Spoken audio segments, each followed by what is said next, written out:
पुराना नक्शा बिल्कुल घिसा हुआ था, पढ़ना तक मुश्किल था। ये एक छुपे हुए गांव की बात करता था, हिमालय की गहराइयों में बसा हुआ था। एक ऐसी जगह जो सदियों से खोई हुई थी और जिसे इंसान भूल चुके थे। मैं, एक बेचैन आत्मा, हमेशा से ही अज्ञात की ओर खिंचा चला जाता था। इस रहस्य की ओर एक अजीब सी चुंबकीय शक्ति मुझे अपनी ओर खींच रही थी। स्थानीय लोग इसे परछाइयों का गांव कहते थे और मुझे प्राचीन श्रापों और तामसिक आत्माओं के बारे में चेतावनी देते थे।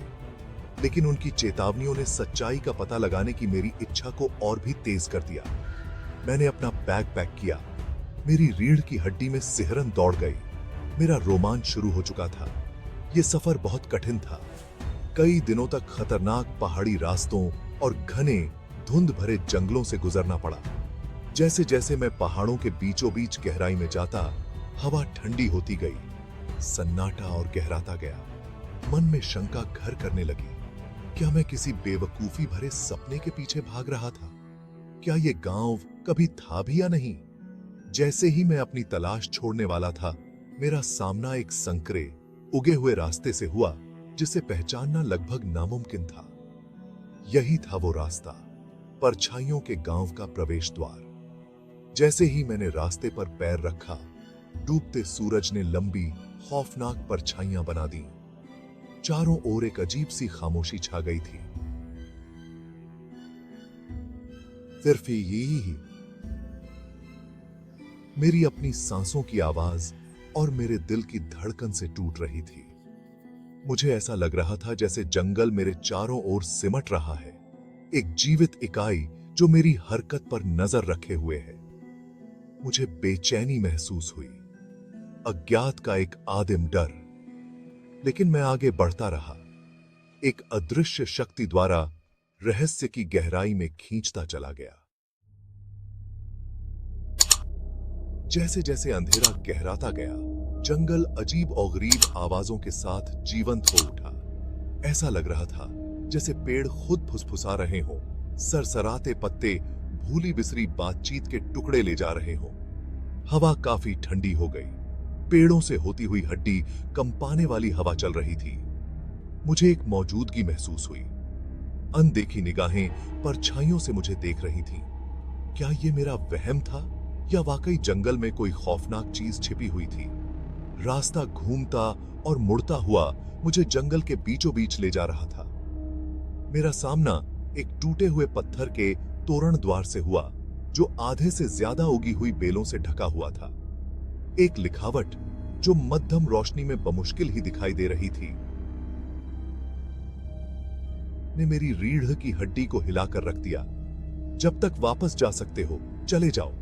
लेकिन अब बहुत देर हो चुकी थी। उत्सुकता या शायद नियति का एक अजीब सा एहसास ने मुझे तोरण द्वार से गुजरने और अज्ञात में प्रवेश करने के लिए मजबूर कर दिया। जंगल का फर्श एक भूली हुई सभ्यता के अवशेषों से अटा पड़ा था। टूटे हुए बर्तन, जंग लगे औजार और प्राचीन संरचनाओं के कंकाल। हवा में इतिहास का भार और कुछ बहुत बुरा होने का एहसास साफ महसूस हो रहा था। फुसफुसाहट तेज होती गई। मेरे चारों ओर डर के बवंडर की तरह घूमती रही। मैं आगे बढ़ता रहा। मेरा दिल मेरी पसलियों से टकरा रहा था, बेचैन करने वाली आवाजों का स्रोत खोजने के लिए बेताब। आखिरकार पेड़ पतले हो गए और एक खुला मैदान दिखाई दिया जो चांद की भयानक रोशनी से नहाया हुआ था। मेरे सामने परछाइयों का गांव था जो जर्जर लकड़ी के घरों और ढहते हुए पत्थर की इमारतों का एक समूह था जो देखने में ऐसा लग रहा था जैसे समय ने इन्हें कभी छुआ ही ना हो। लेकिन कुछ तो गड़बड़ थी।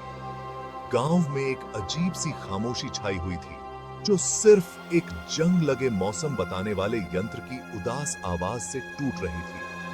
जीवन का कोई संकेत नहीं था। चिमनियों से धुआं नहीं निकल रहा था। हंसी या बातचीत की कोई आवाज नहीं थी। बस एक दमनकारी सन्नाटा था जो बहुत कुछ कह रहा था।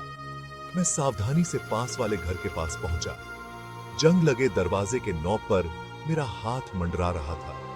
लकड़ी सड़ चुकी थी, मेरे छूते ही टूट गई। दरवाजा चरमराहट के साथ खुला। अंदर धूल भरा हुआ था, जो देखने में ऐसा लग रहा था जैसे समय यहीं रुक गया हो। मेज पर आधा खाना पड़ा था, फर्नीचर पर मकड़ी के जाले लगे हुए थे। ऐसा लग रहा था जैसे निवासी पलक झपकते ही गायब हो गए हो, अपना सामान और अपनी जिंदगी पीछे छोड़कर। वे कहां गए थे? जैसे जैसे मैंने गांव का पता लगाया, मेरे ऊपर बेचैनी हावी होती गई। मेरे छूते ही दरवाजे खुलते गए, खाली कमरे और ऐसी चीजें दिखाते गए जिन्हें किसी ने छुआ तक नहीं था। ऐसा लग रहा था जैसे गांव अपनी सांस रोके हुए हो, किसी चीज के होने का इंतजार कर रहा हो। सन्नाटा बहरा कर देने वाला था, जो वीरान सड़कों पर मेरी अपनी पदचापों की गूंज से ही टूट रहा था। मुझे अपने दिल पर ठंडे हाथों की पकड़ महसूस हुई, एक बढ़ता हुआ यकीन कि मैं अकेला नहीं हूं। मैं गांव के चौक में पहुंचा, एक चौड़ी खुली जगह जिस पर एक विशाल ओक के पेड़ का राज था। इसकी गांठदार शाखाएं कंकाल की उंगलियों की तरह आसमान की ओर उठी हुई थी। और फिर मैंने उन्हें देखा। परछाइयों से ढके और हुड़ वाले लोग बाहर निकले। उनके चेहरे नकाबों से ढके हुए थे। वे एक अजीब सी अदा से चल रहे थे। पत्थरों पर उनके कदमों की आहट सुनाई नहीं दे रही थी।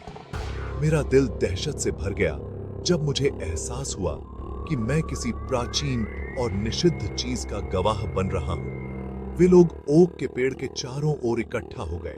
उनकी आवाजें एक लयबद्ध मंत्र में ऊपर नीचे हो रही थीं, जिसे मैं समझ नहीं पा रहा था। वे एक अजीब तालमेल के साथ आगे बढ़ रहे थे। उनकी हरकतें मंत्रमुग्ध करने वाली और भयानक दोनों थीं। जैसे ही मंत्रोच्चार अपने चरम पर पहुंचा, हवा में ऊर्जा की गूंज सुनाई देने लगी। मुझे एक आदिम डर महसूस हुआ। एक गहरी अंतर्ज्ञान ने मुझे भागने, छिपने, कुछ भी करने के लिए कहा, लेकिन इस अपवित्र अनुष्ठान का गवाह न बनने के लिए। मंत्रोच्चार एक बहरेपन के साथ चरम पर पहुंच गया और मेरे पैरों के नीचे की जमीन कांपने लगी। ओक का पेड़ एक एक गिग के सांडी अप्राकृतिक रोशनी में नहाया हुआ ऊर्जा के साथ धड़कता हुआ प्रतीत हो रहा था। मैं चीखना चाहता था, भागना चाहता था, लेकिन मेरे पैर जमीन पर जमे हुए थे। मेरी आवाज मेरे गले में फंस गई थी। जैसे ही मंत्रोच्चार अचानक बंद हुआ, गांव में एक अप्राकृतिक सन्नाटा छा गया। वे लोग मेरी ओर मुड़े। उनके छिपे हुए चेहरे मुझे घूर रहे थे। मैं फंस गया था। उनके परछाइयों और रहस्यों के जाल में फंस गया था। मुझ पर दहशत हावी हो गई। मुझे बचना था, इस बुरे सपने की चपेट से मुक्त होना था। मैं मुड़ा और भागा। मेरे फेफड़े फट रहे थे। मेरे पैर आराम करने के लिए चिल्ला रहे थे। वे लोग मेरा पीछा कर रहे थे। उनके खामोश कदम मेरी दहशत को दोहरा रहे थे। गांव, जो कभी भयानक रूप से शांत था, अब एक काली ऊर्जा के साथ धड़क रहा था, जो मेरी ताकत को चूस रही थी। मैं वीरान सड़कों पर ठोकरें खा रहा था, ढहती इमारतों को चकमा दे रहा था और गिरे हुए मलबे पर से छलांग लगा रहा था। वे लोग लगातार पीछा कर रहे थे। उनकी मौजूदगी हमेशा मेरे दिल की धड़कन से सटी हुई थी। जंगल, जो कभी रहस्य और आश्चर्य की जगह था, अब परछाइयों और डर की एक भूल भुलैया बन गया था। मैं फिर से फुसफुसाहट सुन सकता था। मुझे ताना मार रही थी, मुझे हार मानने के लिए उकसा रही थी। मैं पत्थर के तोरण द्वार से बाहर निकला। शिलालेख मेरे भागने का मजाक उड़ा रहा था। ऐसा लग रहा था जैसे जंगल मेरे चारों ओर सिमट रहा हो। पेड़ अपनी शाखाओं से मुझे पकड़ने की कोशिश कर रहे हों, लेकिन मैं आजाद था, या कम से कम मुझे ऐसा लगा। परछाइयों का गांव अपने रहस्यों और अपनी दहशत के साथ हमेशा के लिए मेरे सपनों को हॉन्ट करेगा। और सवाल बना रहा, क्या मैं वाकई आजाद था, या मैं उस अंधेरे से अटूट रूप से जुड़ गया था जिसका मैंने गवाह था।